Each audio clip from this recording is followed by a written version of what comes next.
आपको पता है कि हम DSSB का TGT का 60 डे बैच कर रहे हैं, जिसमें हमारी 4 यूनिट अभी तक कंप्लीट कवर हो चुकी है। आज से हम अपनी न्यू यूनिट स्टार्ट करेंगे जो कि है रियल एनालिसिस। रियल एनालिसिस जो हमारी यूनिट है उसका टॉपिक है हमारा रियल नंबर सिस्टम। तो हमें क्या पढ़ना है? रियल नंबर सिस्टम पढ़ना है। रियल नंबर सिस्टम को पढ़ने से पहले कभी कभी एग्जामिनर ये पूछ लेता है कि हम कौन कौन से सेट इंक्लूड कर सकते हैं रियल नंबर में, कौन कौन से सेट इंक्लूड नहीं कर सकते रियल नंबर में। तो ये सब हमें पता होना चाहिए। एक बार हम बिल्कुल बेसिक सा ओवरव्यू लेंगे बहुत जल्दी से। नेचुरल नंबर, अब जब इस बुक में हम पढ़ेंगे कहीं पे n लिखा आएगा, कहीं पे q लिखा हुआ आएगा, कहीं पे i लिखा हुआ आएगा, कहीं पे z आएगा, कहीं पे r आएगा। आपके एग्जाम में भी ऐसा ही आएगा। तो आपको क्या होना चाहिए? पता होना चाहिए कि ये किस किस चीज को डिनोट करते हैं और होते क्या है रियल में। तो देखिए नेचुरल नंबर्स क्या होते हैं। इस सेट को हम n से डिनोट करते हैं। अच्छा ये बताइए, जब आप नर्सरी में थे, फर्स्ट KG में थे, तो आपको जो काउंटिंग पढ़ाई जाती थी उन काउंटिंग को क्या बोलते थे? बताओ क्या बोलते थे उन काउंटिंग को? उन काउंटिंग को बोला जाता है नेचुरल नंबर्स। क्या बोला जाता है? Natural numbers. ठीक है। तो यानी कि एक ऐसा सेट, अब ध्यान से सुनना, एक ऐसा सेट जिसकी जो काउंटिंग है, जो कहाँ से स्टार्ट होता है 1 से और कहाँ तक जाता है इनफाइनाइट नंबर ऑफ टर्म्स तक, ऐसे सेट को हम बोलते हैं नेचुरल नंबर का सेट। अच्छा, नेचुरल नंबर के सेट के बाद हमारा कौन सा सेट आता है? Whole numbers. होल नंबर के सेट को किससे डिनोट करते हैं? होल नंबर के सेट को हम W से डिनोट करते हैं। किससे डिनोट करते हैं? W से। एक ऐसी काउंटिंग जो किससे स्टार्ट होती है? 0 से, उन काउंटिंग्स को हम बोलते हैं, उन काउंटिंग के सेट को हम बोलते हैं कि ये क्या है? हमारा होल नंबर। और उसको डिनोट किससे किया जाता है? W से। अच्छा एक बात बताइए, नेचुरल नंबर में किस नंबर की कमी थी कि जो मुझे होल नंबर्स की नीड हुई? सोच के बताओ अपने माइंड से। तो आप कहेंगे मैम 0 की। 0 ही एक ऐसा नंबर है जो हमारे नेचुरल नंबर में नहीं है, लेकिन किस में है? होल नंबर्स में। मैं आपसे पूछती जाऊंगी किस किस सेट में किसकी कमी है। अच्छा, इसके पास 0 की कमी थी, वो होल नंबर ने पूरी कर दी। इसके पास किसकी कमी है? होल नंबर्स के पास कौन से नंबर्स की कमी है? नेगेटिव नंबर्स की ना। तो उनकी जो पूर्ति करेगा वो पूर्ति करेगा इंटीजर्स। कौन करेगा? इंटीजर्स। क्या होता है इंटीजर्स? इंटीजर्स को हम डिनोट करते हैं i से या फिर z से। किससे करते हैं? कुछ बुक में i से डिनोट किया जाता है, कुछ बुक में z से डिनोट किया जाता है। अच्छा, इसके बाद इंटीजर्स वो सारे नंबर्स होते हैं जिसमें सारे नेगेटिव नंबर्स भी होते हैं।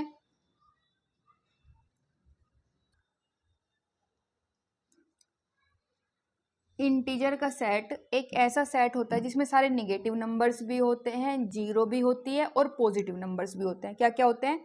नेगेटिव नंबर्स होते हैं,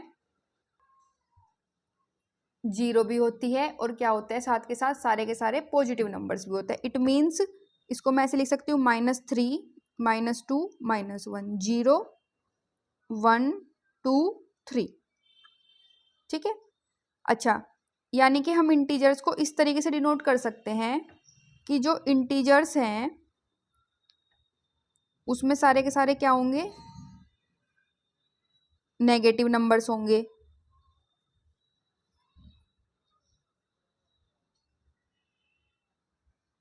और मेरे पॉजिटिव नंबर्स होंगे। और इसके साथ क्या होगी? इसमें 0 होगी। अच्छा, आज मुझे एक बात बताइए कि जो 0 है मेरा वो प्लस की होती है या फिर माइनस की होती है? What is the sign of 0? होती है और ना ही निगेटिव होती। 0 एक 0 नंबर होता है। क्या होता है? 0 नंबर। और इसको बोलेंगे हम निगेटिव नंबर इंटीजर, है ना, यानी कि निगेटिव इंटीजर। इसको बोलेंगे 0 इंटीजर, और इसको बोलेंगे पॉजिटिव नंबर या पॉजिटिव इंटीजर्स। ठीक है। अच्छा, इन सारों को हम i से या फिर z से डिनोट करते हैं, लेकिन मैं बोलूँ आपको निगेटिव इंटीजर को डिनोट करना है। अगर कहीं पे आपकी बुक में i माइनस या z माइनस लिखा है तो आपको समझ जाना है निगेटिव इंटीजर्स की बात है। और अगर आपकी बुक में i प्लस और z प्लस लिखा हुआ है तो आपको समझ जाना है कि सिर्फ पॉजिटिव इंटीजर्स की बात हुई है। और जीरो ना ही पॉजिटिव होती ना ही नेगेटिव होती, जीरो एक जीरो नंबर होता है, या फिर इसको बोलते हैं जीरो इंटीजर। ठीक है, नेक्स्ट अब मैं आपसे इससे ही कुछ क्वेश्चंस पूछ लेती हूँ। बताओ नेचुरल नंबर कहाँ से स्टार्ट होती है काउंटिंग? 1 से स्टार्ट होती है। होल नंबर की काउंटिंग कहाँ से स्टार्ट होती है? 0 से होती है। इंटीजर्स क्या होते हैं? जिसमें सारे पॉजिटिव नंबर्स भी हो, जीरो भी हो और सारे के सारे निगेटिव नंबर्स हो। यानी कि ये कह सकते हैं कि सारे के सारे जो हमारे नेचुरल नंबर्स होते हैं वो होल नंबर्स होते हैं, लेकिन सारे के सारे होल नंबर्स नेचुरल नंबर नहीं होते। क्यों नहीं होते भाई? क्योंकि नेचुरल नंबर में जीरो नहीं है और होल नंबर के पास क्या होती है? जीरो होती है। नेक्स्ट है मेरा इंटीजर।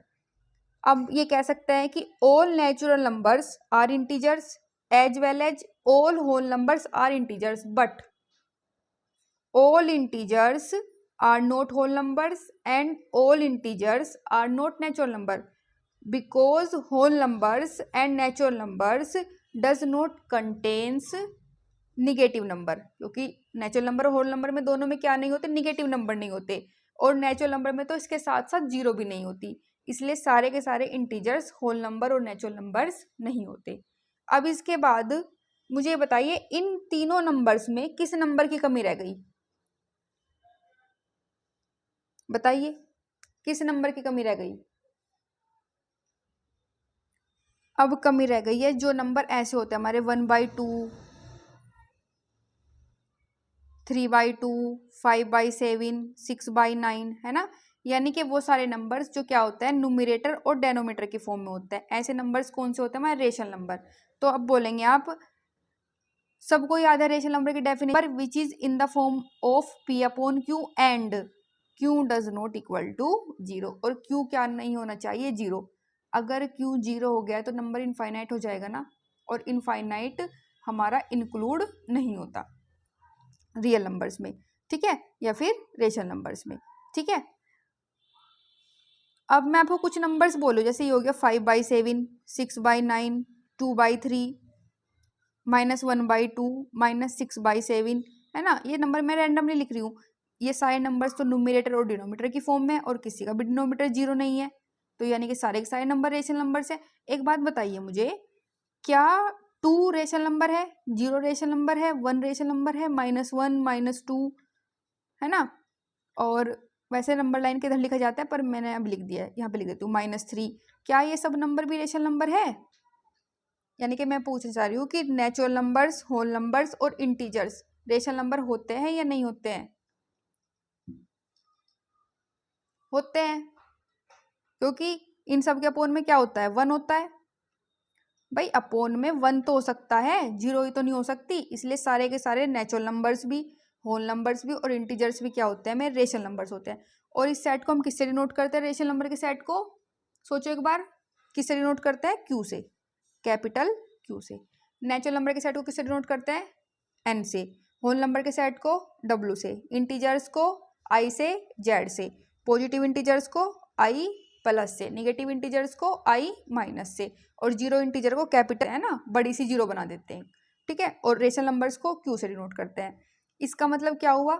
यानी कि रेशनल नंबर का सेट एक ऐसा सेट है जिसमें सारे नेचुरल नंबर्स भी हैं, होल नंबर्स भी है, इंटीजर्स भी है, और साथ के साथ रेशनल नंबर्स भी है।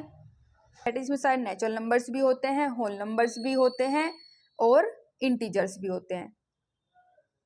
इससे क्या बात समझ में आई कि नेचुरल नंबर से बड़ा सेट होल नंबर का सेट, होल नंबर से बड़ा सेट इंटीजर का सेट, इंटीजर से बड़ा सेट रेशनल नंबर का सेट। यानी कि सबसे छोटा सेट नेचुरल नंबर का सेट है हमारा। और अभी तक जितने हमने सेट पढ़े हैं वो, उनमें जो सबसे बड़ा सेट है वो कौन सा है? रेशनल नंबर का सेट है हमारा, है जो छूट गए हैं।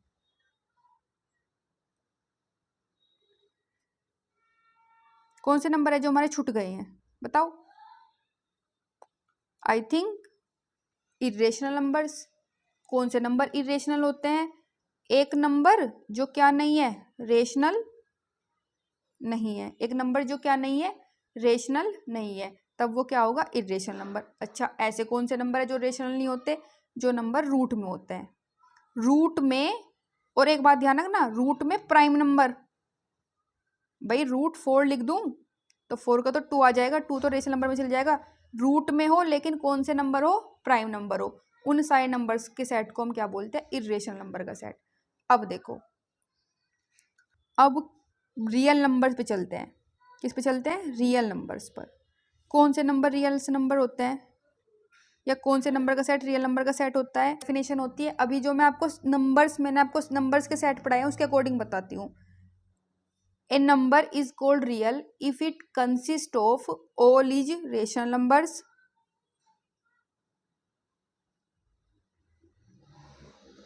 As well as irrational numbers. कौन से, इसमें सारे रेशनल नंबर्स हो और साथ के साथ कौन से हो, इर्रेशनल नंबर्स। तो ऐसे नंबर के सेट को क्या कहते हैं हम, रियल नंबर्स। अगर आपसे आज के बाद कोई पूछा कौन से नंबर रियल नंबर्स होते हैं, तो बोलेंगे a number, a set of numbers which consist of all the rational numbers as well as all the irrational numbers are called real numbers. Second definition है रियल नंबर की हमारी, a number whose square is positive। एक number जिसका square क्या हो, positive हो, उसे हम क्या कहते हैं, रियल नंबर। ठीक है, क्योंकि आप देखिए भाई, √2 का स्क्वायर करेंगे तो भी 2 एक पॉजिटिव नंबर। ठीक है, √7 का स्क्वायर करेंगे तो क्या आएगा, 7 आ जाएगा। जैसे आप करने लगे 1 का स्क्वायर करने लगे, नेचुरल नंबर ले लिया 1, 1 का स्क्वायर 1। √2 और √7 हमारे इरेशनल नंबर्स हैं। रेशनल नंबर में से 5/7 का ले लीजिए स्क्वायर, तो 25 बाई कितना आएगा, 49, माइनस 5/7 का स्क्वायर करेंगे मान लो, तो भी क्या आएगा हमारा, आएगा 25/49। तो यानी कि जितने कौन से पढ़े हैं, नेचुरल नंबर का सेट, इसमें से किसी भी नंबर का स्क्वायर करो तो भी पॉजिटिव, होल नंबर्स में किसी भी नंबर का स्क्वायर करो तो भी पॉजिटिव, इंटीजर्स में किसी भी नंबर का स्क्वायर करो तो भी पॉजिटिव, रेशनल नंबर में किसी का भी स्क्वायर करो तो भी पॉजिटिव, इरेशनल में किसी का भी स्क्वायर करो तो भी पॉजिटिव। यानी कि ऐसे नंबर्स जिनका स्क्वायर क्या होता है, हमेशा एक पॉजिटिव नंबर होता है, उन नंबर्स को हम क्या बोलते हैं, रियल नंबर्स। या फिर कह सकते हैं a set which consist of all the rational number as well as all the irrational numbers, a real numbers. ठीक है, अब नेक्स्ट है हमारी प्रॉपर्टीज है रियल नंबर्स की। रियल नंबर्स की 30 प्रॉपर्टीज है जो हम अब पढ़ेंगे। अगर हमारे पास ABC 3 रियल नंबर है, तो फर्स्ट प्रॉपर्टी है वो ये कहती है कि if A + B = A + C, कि यदि A + B = A + C के है, तब ये बात इंप्लाई करेगी कि B बराबर किसके होगा, C के। B बराबर किसके होगा, C के। सेकंड प्रॉपर्टी है इफ A + B = A, कि अगर A + B हमारे किसके इक्वल है, A के, तब हमारा B 0 ही होगा, तब B की वैल्यू कितनी होगी, 0 होगी। थर्ड प्रॉपर्टी है A + B = 0, अगर A + B क्या है, 0 है, तब मेरी B की वैल्यू क्या होगी, माइनस के A होगी। क्या होगी, B की वैल्यू माइनस के A होगी। और देखो माइनस की जब माइनस A में मल्टीप्लाई करते हैं तो वैल्यू कितनी आती है, प्लस के A। नेक्स्ट है मेरा, अगर A 0 नहीं है तब A.B = A.C है, तब ये बात इंप्लाई करेगी कि B की वैल्यू किसके इक्वल है, C के इक्वल है। नेक्स्ट है, अगर A मेरा 0 नहीं है, A.B करते हैं और मुझे क्या मिलता है, A मिलता है, A.B करने पे क्या मिलता है, A मिलता है, तब B की वैल्यू जरूर 1 ही होगी। तो होगी क्योंकि 1 की किस में भी मल्टीप्लाई करते हैं तो वैल्यू में से 1 ही होती है। ठीक है, नेक्स्ट प्रॉपर्टी, अगर A 0 नहीं है, A क्या नहीं है, 0 नहीं है, और A की जब आप B में मल्टीप्लाई करते हैं तब वैल्यू क्या आती है, 1 आती है, तब B की वैल्यू कितनी होगी, 1/A, क्योंकि वैल्यू मल्टीप्लाई में है तो किसमें जाएगी, डिवाइड में, है ना, मतलब एक नंबर का हमें इनवर्स मिल जाएगा। सेकंड है, नेक्स्ट है 7 नंबर, अगर A 0 नहीं है तब 1/1/A की वैल्यू कितनी होती है, A होती है। कितनी होती है वैल्यू, A होती है। ठीक है, ये सब हमारे रियल नंबर की प्रॉपर्टीज है, मैं सिर्फ आपको रिकॉल करा रही हूँ क्योंकि मैं नोट्स बनाए हुए हैं, पूरे बेसिक से बनाए हुए हैं। ठीक है, तो अगर A 0 नहीं है, B 0 नहीं है, तब AB की वैल्यू भी क्या नहीं होगी, 0 नहीं होगी। जैसे A 2 ले लिया मैंने, B क्या ले लिया, B भी B3 ले लिया है, तो A की और B की मल्टीप्लाई करिए, 3 2 जा 6, जो वो वैल्यू भी कभी क्या नहीं आ सकती, 0 नहीं आ सकती। नेक्स्ट है A.B इक्वल टू 0, यानी कि जब आप दो नंबर की मल्टीप्लाई करते हैं आपको 0 मिलता है, तब या तो इसमें से A 0 होगा या B 0 होगा। तब क्या 0 होगा, या तो A 0 होगा या B 0 होगा, इनमें से कोई ना कोई वैल्यू जरूर 0 होगी। नेक्स्ट है अगर A की मल्टीप्लाई आप किस में करते हैं, माइनस बी में। किस में करते हैं, अगर आप A की मल्टीप्लाई माइनस बी में करते हैं तो माइनस बाहर आ जाता है और मल्टीप्लाई आ जाती है A.B। क्या, जब आप A की मल्टीप्लाई किस में करते हैं, माइनस बी में, तब आपका माइनस बाहर आ जाता है और क्या हो जाती है वैल्यू, A.B। तो वो ये जो सिंपल हम पढ़ते हैं कि माइनस बाहर आ जाता है, एक वैल्यू 0 हो जाएगी, इस तरह से, ठीक है। नेक्स्ट अगर आप माइनस A की मल्टीप्लाई किस में करते हैं, B में, तो आपको क्या मिल जाता है, माइनस AB। तो माइनस की वैल्यू बाहर आ जाती है। तो ये हो गई हमारी 12 प्रॉपर्टीज। अब आगे की प्रॉपर्टीज देखते हैं। नेक्स्ट प्रॉपर्टी है, अगर आप माइनस A की मल्टीप्लाई माइनस B में करेंगे तो प्लस की वैल्यू मिलती है ना। ये मतलब थोड़ी इजी है, लेकिन पढ़ना सब कुछ है, कुछ भी पूछ सकता है। माइनस A की मल्टीप्लाई A में करेंगे तो वैल्यू क्या आ जाएगी, माइनस के A। जब आप माइनस की मल्टीप्लाई प्लस में करते हैं तो अंदर के क्या हो जाता है, साइन चेंज हो जाते हैं, ठीक है। 1/A.B क्या होता है, 1/A क्रॉस 1/B, ठीक है। नेक्स्ट है, अगर किसी भी नंबर की क्या होती है, पावर 0 होती है, कितनी होती है पावर, तो हमेशा उसकी वैल्यू क्या होती है, 1 होती है। देखो ध्यान से देखो, अगर किसी भी नंबर की पावर कितनी होती है, 0, तो हमेशा उसकी वैल्यू कितनी होती है, 1। ए रियल नंबर में बिलोंग करता है और ए क्या नहीं है, 0 नहीं है, ठीक है।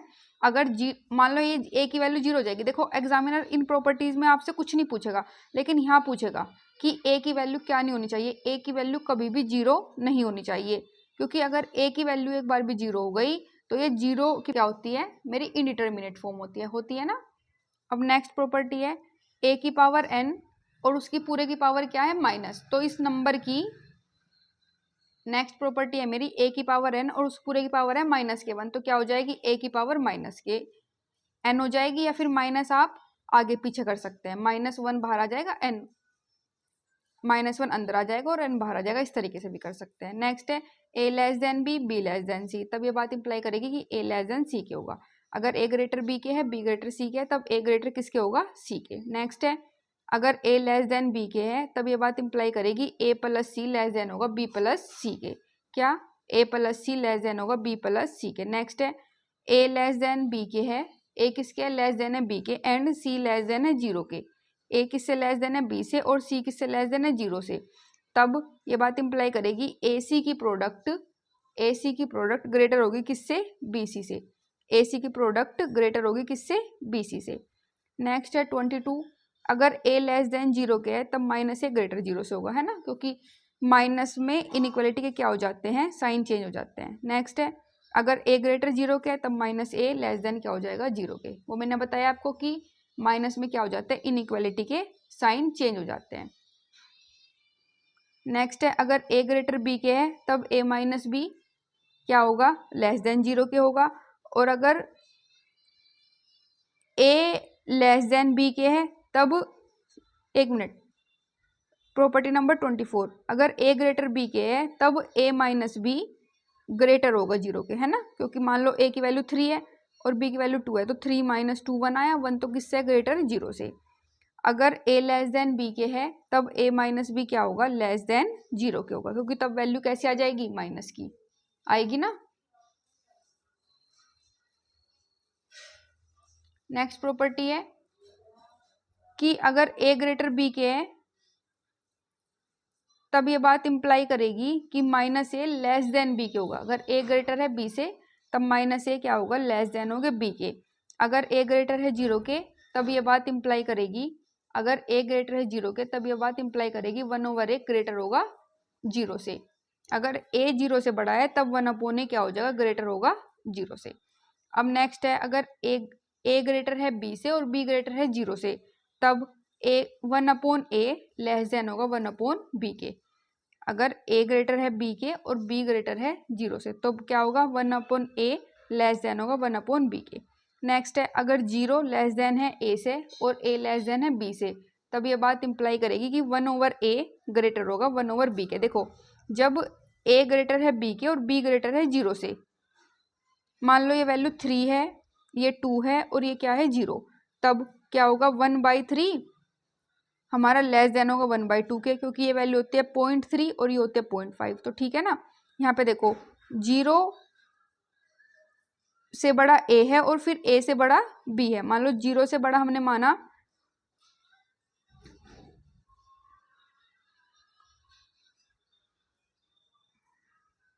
1 और 1 से बड़ा 0 से बड़ा 2 और 2 से बड़ा 3। तब देखते हैं 1/2 और 1/3, तो ये हो गया 0.5, ये हो गया 0.3, तो 1/2 ग्रेटर 1/3 के, ठीक है। तो जब a ग्रेटर b ग्रेटर 0 के होगा तब हमारी इनइक्वालिटी का साइन चेंज हो जाएगा, 1/a लेस देन 1/b के होगा। और जब 0 less than a less than b के होगा तब 1/a ग्रेटर क्या हो जाएगा, 1/b। नेक्स्ट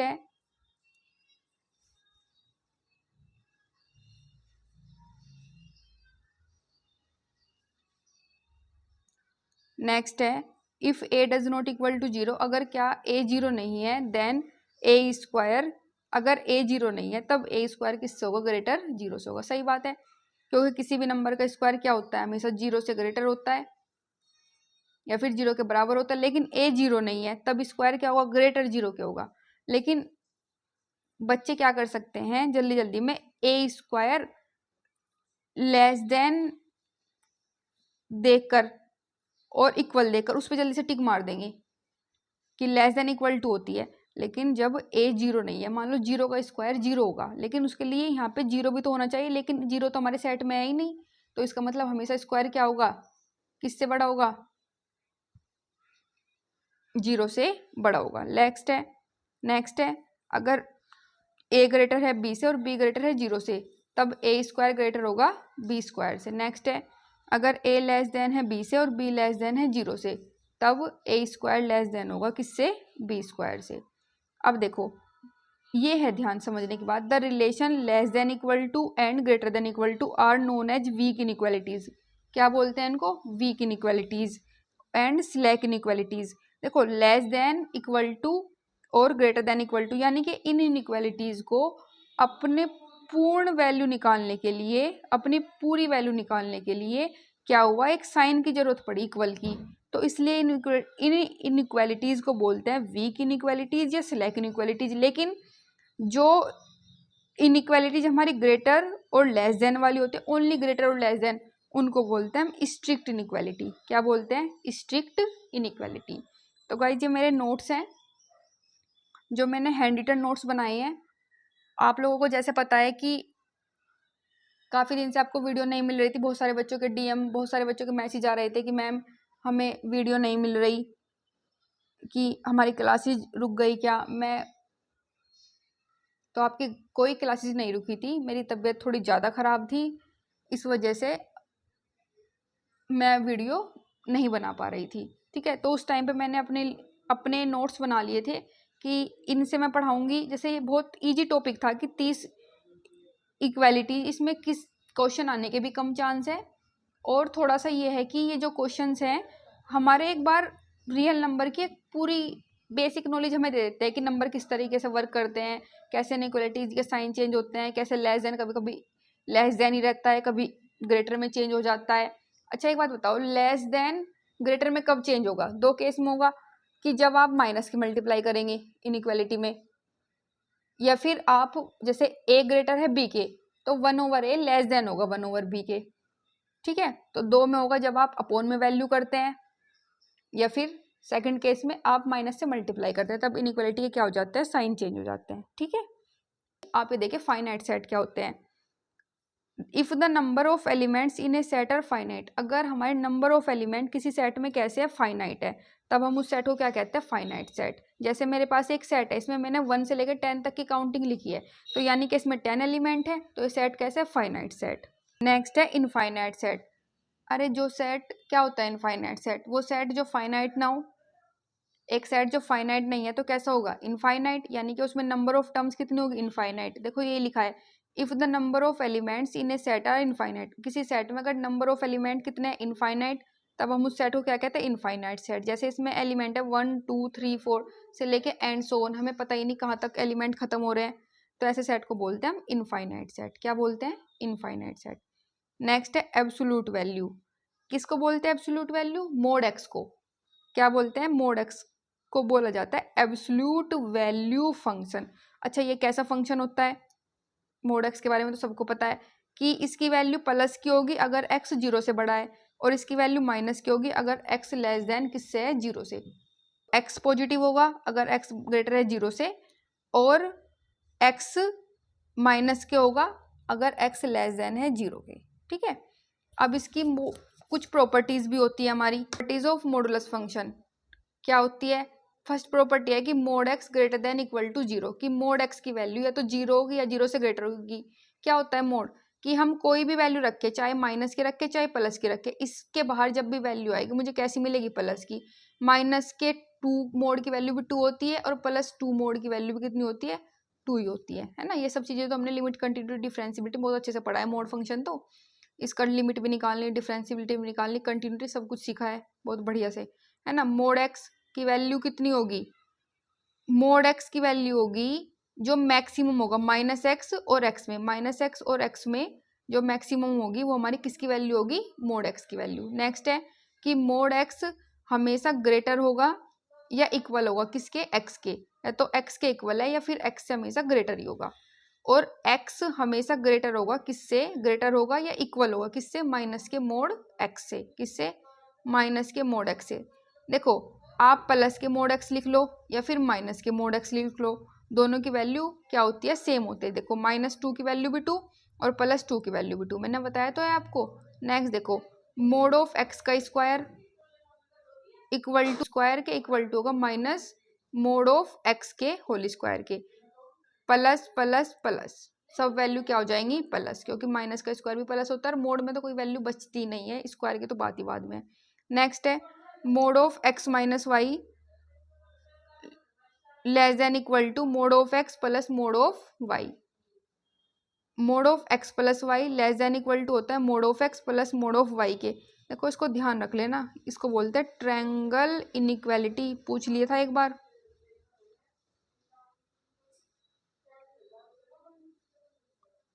नेक्स्ट है mod of x minus y greater than equal to mod of x minus mod of y के।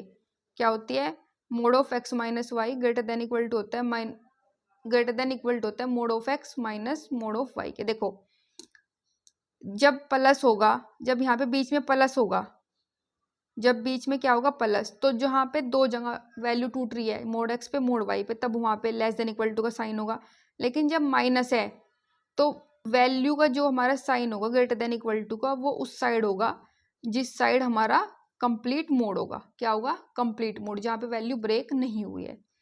नेक्स्ट है mod of x plus y greater than equal to mod of x minus mod of y, plus वाले की तरफ को हमारा क्या है, मुंह खुला हुआ है। नेक्स्ट है mod of x upon y, तो क्या है कि डिवाइड में मोड क्या हो जाता है, डिवाइड हो जाता है, ऊपर वाले को अलग मोड दे दो नीचे वाले को अलग मोड दे दो, कोई फर्क नहीं पड़ेगा, बस शर्त ये है कभी भी ये वाई क्या नहीं होना चाहिए, जीरो। अब मैं आपको बहुत अच्छे से बताती हूँ कि इंटरवल होते क्या है, क्लोज इंटरवल और एक है ओपन इंटरवल। क्या होता है क्लोज इंटरवल, इस तरीके से होता है ए बी, इस तरीके से साइन होता है, ये हमारा गेट बंद हो गया इस तरीके से, ध्यान से देखिए, ये हो गया है हमारा, ये वाला साइन होता है हमारा क्लोज इंटरवल का, ये वाला साइन होता है हमारा ओपन इंटरवल का, गेट खुले हुए, ठीक है।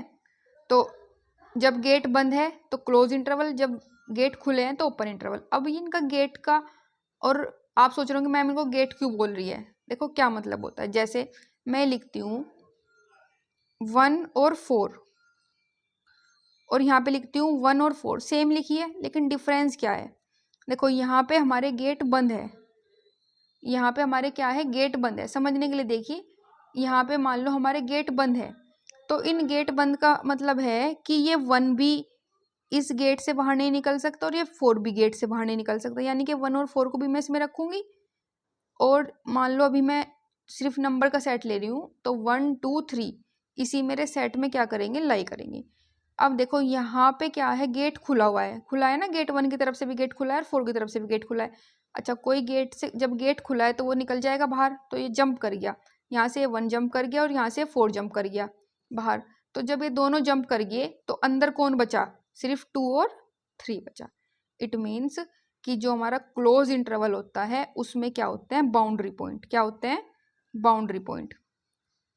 और जो हमारा ओपन इंटरवल होता है उसमें क्या नहीं होते, बाउंड्री पॉइंट। अच्छा, अब नेक्स्ट है हमारा राइट हैंड ओपन इंटरवल और एक नेक्स्ट टाइप है लेफ्ट हैंड ओपन इंटरवल। ठीक है, चलो जैसे मैं यही लिखती हूँ, इसको डिनोट कैसे करते हैं, सबसे पहले देखते हैं राइट हैंड ओपन, यानी कि राइट हैंड की साइड से खुला हुआ है। अच्छा, राइट हैंड की साइड से खुला हुआ है तो नेक्स्ट टाइप से बंद होगा। इसमें क्या है, लेफ्ट हैंड की साइड से खुला है तो इसका मतलब दूसरी तरफ से क्या होगा, बंद होगा। अब ये है 1 4, इसका क्या मीनिंग हुआ, और यहाँ पे है 1 और 4, इसका क्या मीनिंग हुआ। देखो यहाँ पे क्या है, गेट खुले हुए हैं, 4 की तरफ से गेट खुला हुआ है लेकिन 1 की तरफ से तो गेट बंद है। इसका मतलब 4 तो जंप कर जाएगा बाहर, लेकिन मेरा 1 जंप नहीं कर पाएगा। 1 क्या नहीं कर पाएगा, जंप नहीं कर पाएगा। यहाँ पे देखो, यहाँ पे देखो 1 बाहर कूद गया क्योंकि गेट खुला हुआ है, लेकिन 4 तो गेट के बाहर नहीं कूद सकता, ये गेट लगा हुआ है। तो इसका मतलब 2 3 और 4, 2 3 और 4 इस सेट में लाई करेगा, लेकिन 1 क्या हो जाएगा, बाहर जंप कर जाएगा। तो हमारे कितने टाइप के इंटरवल होते हैं, 4 टाइप के इंटरवल। जो हमारा क्लोज इंटरवल होता है, इसमें क्या होता है, क्लोज इंटरवल में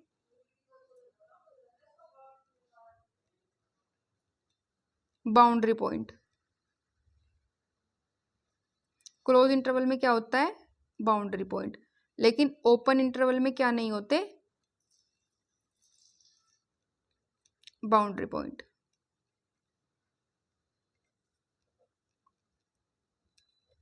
ठीक है, और राइट हैंड ओपन इंटरवल में एक बाउंड्री पॉइंट होता है और लेफ्ट हैंड ओपन इंटरवल में भी एक बाउंड्री पॉइंट होता है। क्लोज इंटरवल में दोनों बाउंड्री पॉइंट नहीं होता।